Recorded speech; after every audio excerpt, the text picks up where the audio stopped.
Now, what do I expect to see? The most important thing is the health of our team. We can't afford to lose any players. We're really thin on the linebacker position group. We're really thin on the offensive line group. So we can't afford no injuries. If we want to get to where we want to go this season, and that's the playoffs, then we can't afford no injuries. In the past, the Raiders' Achilles heel has been depth. Yes, on paper, our starting roster is great, but once one guy goes down, then another, then our team is forced to put in backups, and usually those guys don't perform as well.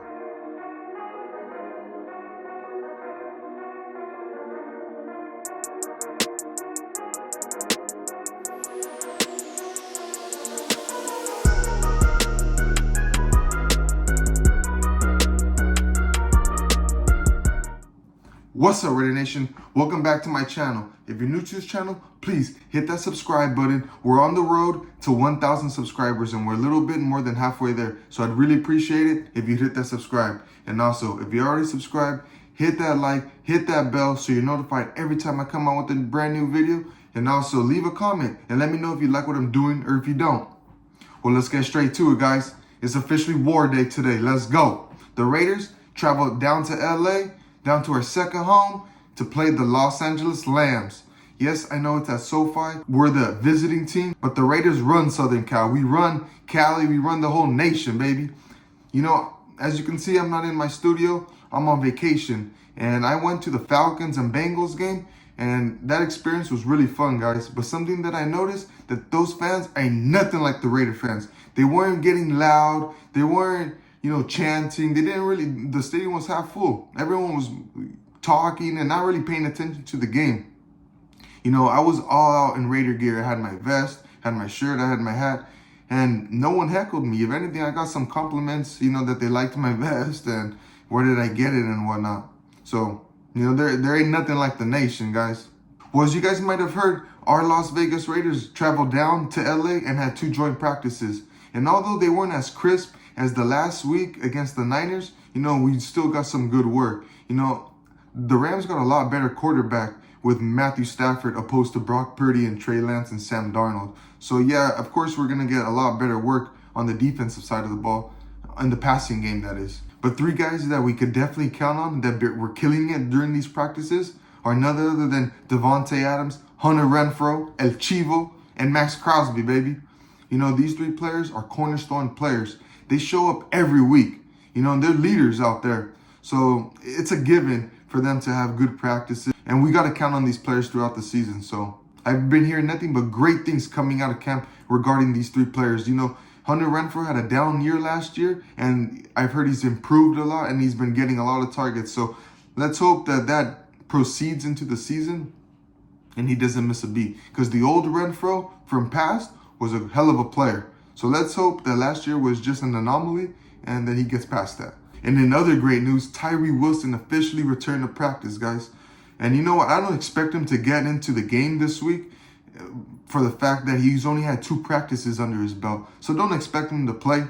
But nevertheless, on this video, we're going to talk about what to expect out of the game and which players we have to keep an eye on. A player we have to keep an eye on is Aidan O'Connell. Last week he had a great game. It was his first preseason game. There was no tape on him. So quite frankly, no one has ever seen this guy play. But, this is his second week. Let's see if he could build off of his last performance. I want to see an improvement. I want to see an awareness in the pocket. I don't want to see no sacks given up. And I don't want to see any turnovers. If he could stay on the same track, that would be nothing but great work for him. He's only a rookie, so the more snaps he can get, the better. I don't want to see Brian Hoyer or Jimmy Garoppolo in the game. This preseason is only for guys like Aidan O'Connell and Chase Garbers at the quarterback position. Now, a position group that I want to keep an eye on are the running backs. I want to see what Sincere McCormick and also what Zamir White could do. Last week, Zamir got the start, and quite frankly, he didn't do enough to impress me. Josh Jacobs hasn't signed that franchise tag, so someone needs to step up in the running game. Who's it going to be? As of right now, Brandon Bolden pretty much made the squad. Amir Abdullah pretty much made the squad because those guys haven't been getting that much run in the preseason. Brandon Bolden certainly hasn't. So I want to see who's going to be that 4th running back that we keep in there. Saying that Josh Jacobs signed that franchise tag, who's going to be? Is it going to be Sincere or is it going to be Zamir? Because as of last, if we're just going off of last week's performance, Sincere McCormick had a way better game. So that's something to keep an eye on, guys. Let's see who ends up winning that position battle between Zamir White and Sincere McCormick. And another position group that I want to keep an eye on is this linebacker group. Like I said in my last week's what to expect video against the Niners, I said that we really are short-handed at the linebacker position. We only got guys by the names of Devin Diablo, Robert Spillane, and Luke Masterson. Who's going to be that other guy? And the two guys that really stood out last week are Amari Burney and Darian Butler. Both of these guys were making plays. One of them almost got a pick. And I think, I can't remember the top of my head, but I'm pretty sure I think one of them caused a turnover. But don't quote me on that. I know Chris Smith recovered one of the fumbles, which is a great player. He's been balling this training camp. But like I said, I really want to see an improvement with these two guys at linebacker. I want to see if they can continue to improve from last week's game. You know, one game in the preseason ain't enough.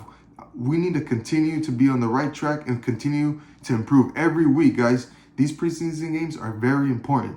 And the last position group I want to talk about is the defensive tackles, the front seven. Guys by the name of Matthew Butler, also Adam Butler, and also Nesta J. Silvera. Who's going to be in that rotation? You know, I think guys like Isaac Rochelle, Jerry Tillery, you know, Bilal Nichols, those guys are already gonna make the team. So I don't want to see those guys. Maybe Isaac Rochelle needs to get more reps, but what I saw out of him last week was great. But then again, like I said, guys, what's the common denominator is improvement. I want to see an improvement from last week's game to this week. We have to get better every day. Every day when you step onto that field, we have to get at least 1% better. We can't afford to stay the same. We need to stay consistent and be improving.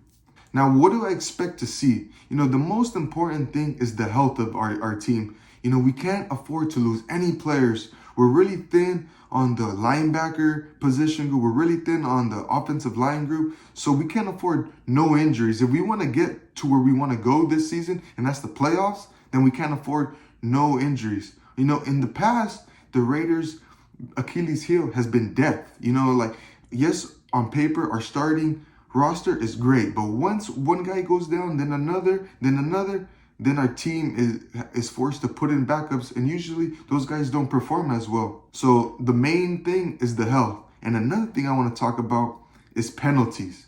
You know, for us to be a good team, you can't afford to beat yourself. And one way you beat yourself is by committing penalties and causing turnovers. So I absolutely don't want to see any of that, guys. I want to see a clean game, no dumb penalties. Once again, no pre-snap penalties, like no false starts, no illegal formation, none of that. No wasted timeouts, you know, not being able to hear the play. You know, it shouldn't be loud at SoFi. It's a Raiders home game. So it shouldn't be loud on third down and whatnot.